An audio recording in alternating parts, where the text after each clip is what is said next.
Guys আজকে ছিল পবিত্র জুম্মাবার। হ্যাঁ, তাই আমি গা ধোয়ার আগে চলে এলাম আমার ছোট্ট বাগানটাই। আর বাগানে এসে আমি বেগুন গাছগুলো চেক করছিলাম বেগুন ধরেছে নাকি। আর ভাই বেগুন তো এসেছে, কিন্তু এখনো একটাও বড় হয়নি, সব ছোট আছে।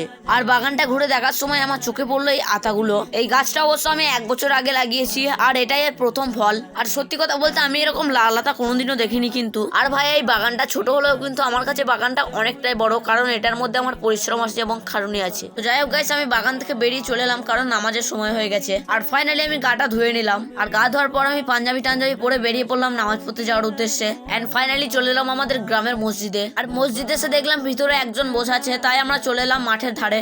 আর মাঠের ধারে এসে দেখতে পেলাম এই সুন্দর ভিউটা। দেন গাইস তারপর আমি চলে এলাম একটা মিনির কাছে। আমরা অবশ্য এগুলোকে মিনি বলে থাকি, তোমাদের এলাকায় এর নাম কি তা আমাকে অবশ্যই কমেন্টে জানিও। আর ভাই মাটির পুরো ঘরটা দেখো কতটা সুন্দর লাগছে দেখতে। তো যাই হোক গাইস, তারপর চলে এলাম মেন পার্টে, আই মিন মিনির কাছে। আর ভাই এই মিনিতে এসে আমার বন্ধু দেখো সোনা খুঁজছে পানির নিচে।